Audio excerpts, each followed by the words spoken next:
VK6ARN, Newswest. We are a community organisation and we've been serving up the best amateur radio news in Australia since 1931.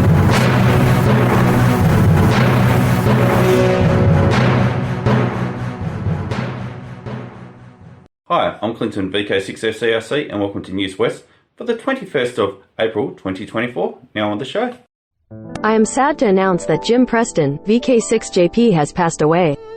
Jim is now with his beautiful wife Marie, who passed away in August last year after close to 70 years of marriage. Many amateurs across Western Australia and the world have heard and spoken to Jim over the airways, with Jim running multiple nets over many bands regularly for many years. I met Jim through his and Marie's 30-plus years of providing rally safety on stage, SOS, radio communications, along with the WICEN radio group, of which Jim was a key member, for world rally events down to small club events. Jim only retired from these rally commitments a few years ago, well into his 90s, a remarkable achievement. I am sure many other amateurs will have additional stories and history around Jim. Please share. Jim's daughters Diane and Janet have confirmed that the funeral will be on Monday the 29th of April at 12 o'clock noon at the East Chapel, Fremantle Cemetery. David Moyle, VK6MY. Good morning, campers.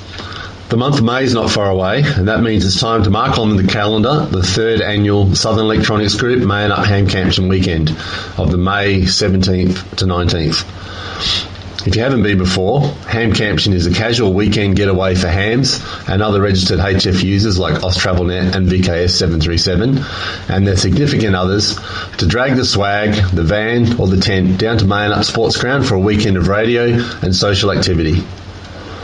There's plenty of room to camp. There's some big trees to throw a line over, hot showers, a camp kitchen, terrific fire pit to sit around after dark, and of course, time to sit and chat over the weekend with like-minded radio enthusiasts. Food and drinking water is BYO. The kitchen and amenities are powered, but there's no power available for campsites. It's been known to rain, fog, and then bright sunshine, often on the same day, so you need to come prepared. Camping is the usual low price of $10 per person per night. There'll be a Square card reader on the weekend available, and SEG can take online payments. Boyup Brook has a great car museum and other attractions if you want to visit town 15 minutes away while you're here. We maintain a Ham Campton Facebook page for up-to-date information, and you can contact me at VK6EK, that's Victor Kilo Sierra India X-Ray Echo Kilo @gmail.com. We hope to see you there. This is Darren, VK6EK, for the Southern Electronics Group. If you happen to listen to the right part of the 80-metre band on a Tuesday evening, you might hear something that sounds like this.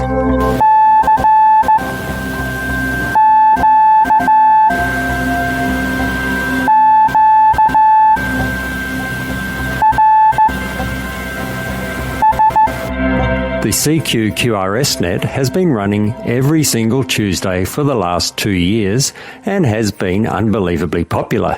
There are usually half a dozen, and a couple of times up to 18 stations, popping in and out when they can over the 4 or 5 hours.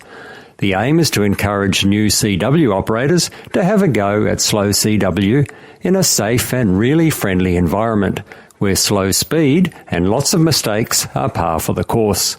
It's all about having a go, starting with a basic call sign and RST exchange, then over time getting better and better. The net also attracts its fair share of old-timers who enjoy helping others to have a go or just to enjoy the banter. So this might be just the opportunity you've been waiting for to have a go at transmitting on CW, or perhaps just to stop the contacts rusting up on your key. Doesn't matter whether you're brand new to the code or if you're an old-timer who would like to have a bit of fun and help encourage new operators by having simple, safe QSOs at their speed, we'd love to have you join in.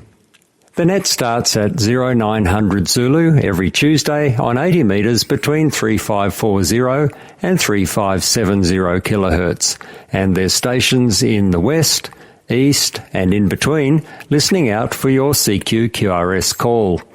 For more information and to receive our weekly CQ-QRS RagTune newsletter, Contact me, Mark, VK6QI, via my email address on qrz.com, or you can email me direct, mark.bosma@icloud.com. That is mark.bosma@icloud.com. Too much switch mode power supply hash on 80 metres? This might be the incentive to do something about it. With a cheap noise canceller costing less than $100, 80 metres could be easier than you think. So once again, Tuesdays from 0900 Zulu until late, between 3540 kHz and 3570 kHz. Cheers from Mark, VK2KI and VK6QI. Hello, this is Dennis, VK6AKR for the WA VHF Group. Firstly, an apology for the absence of club news. It is not that there has been nothing going on at the club. Rather, it is because there has been a lot going on at a family level, culminating in a 2-week trip to JA Land to visit my relatives over there and do some sightseeing. 2 points for this news broadcast. The first is that we have proceeded with the surrender of many beacon licences as previously noted. There were no takeover offers for the remote sites, and so anyone or any group of people interested in resurrecting these beacons will need to go through the application process afresh. The equipment will be made available to said interested people.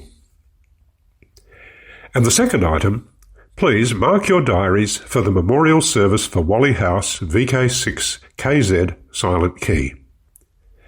A founding member of the WA VHF Group, Wally had an undying interest in the higher bands and in propagation especially. If you are available to attend his memorial in Fremantle on Monday the 29th, it would mean a lot to his family to see the extent of Wally's friendships in amateur radio. The service will be held in the East Chapel, Fremantle Cemetery, on Monday the 29th of this month. So, 2 weeks Monday following this broadcast. The service commences at 10 a.m, and there will be a chance to meet Wally's family with refreshments at 10:45 a.m. 73 from Dennis, VK6AKR for the WA VHF Group, Inc.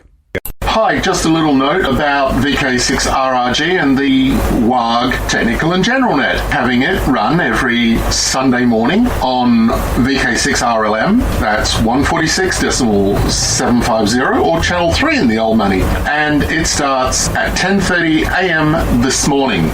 Of course, if you're listening in the evening, it's next week. You may notice that Newswest has been light on for content lately, and I've been playing a lot of repeat stories, but you can help us to change that by sending your stories or contributions through to newswest@vk6.net. Good morning, fellow amateurs. I'm Clinton, VK6FCRC, and welcome to Helpline for the 14th of April 2024. Unfortunately, we have no items this week because I don't have access to Roy's list. If you'd like to send items in for next week, please send it into newswest@vk6.net. I'll say our email address again, newswest@vk6.net. Thank you.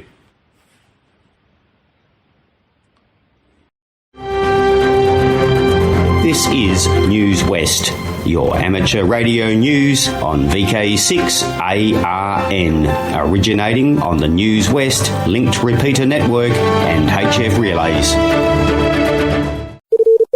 Foundations of Amateur Radio. As a self-proclaimed radio nerd, I'm aware of the various amateur bands. Depending on your license, your familiarity will likely vary. I've never been on 6 meters, for example, but I have a good working relationship with the 10-meter band. Amateur bands aside, there's plenty of other activity across the radio spectrum. It occurred to me that I've never actually stopped to take note of what specifically I can hear from my own station. Think of it as a station frequency survey. Obvious sources are AM and FM radio broadcasters. Then there's the aviation frequencies, the local control tower, arrival and departure frequencies, as well as Perth Airport ground on occasion. Then there's the ATIS, the Automatic Terminal Information Service. There was a time when I could hear various aviation non-directional beacons, or NDBs, that are near me, but many of them were switched off in 2016. I haven't yet found a current list of which of the 213 remaining navigation aids that form part of the backup navigation network across Australia are still on the air.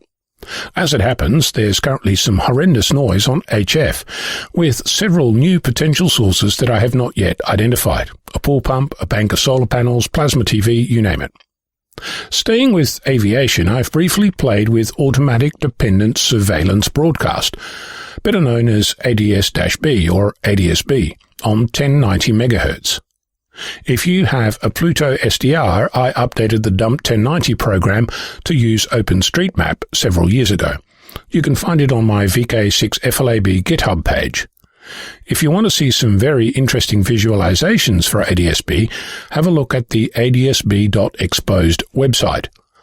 Further up the frequencies are things like 2.4 and 5 GHz Wi-Fi.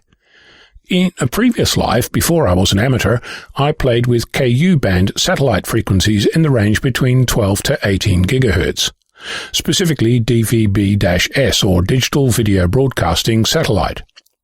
While that's an impressive list of things, it leaves an awful lot of unexplored territory. For example, the local trains and public transit authority, the fire and emergency services, the volunteer bushfire brigades, water bombers, and the like. I've not even looked at local digital services like DVB-T, that's the terrestrial standard, or the local radio versions DAB+ or digital audio broadcasting.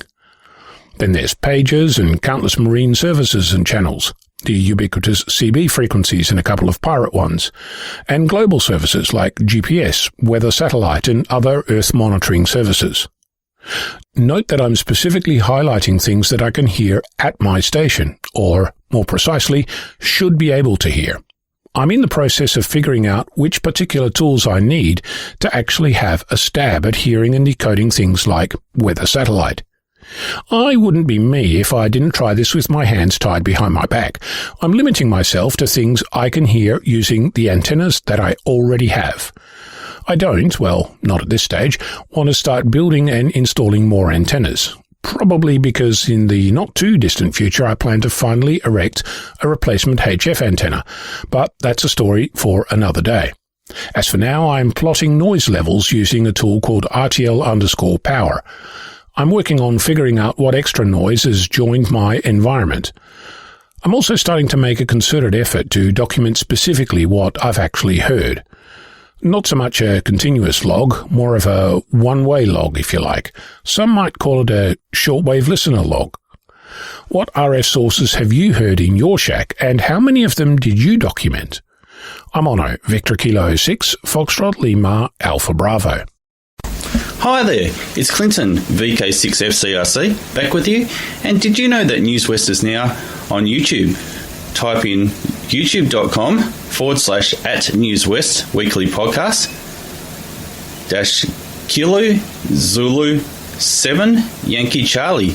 Oh, and before I go, I'd like to thank those watching on YouTube or ATV, the readers, and you for listening. I'd also like to thank our team, the broadcasters, and those submitting content each week. Please stand by now for callbacks after the broadcast. Or head over to the VK6.net website and fill out the forms so we know how many people are listening each week.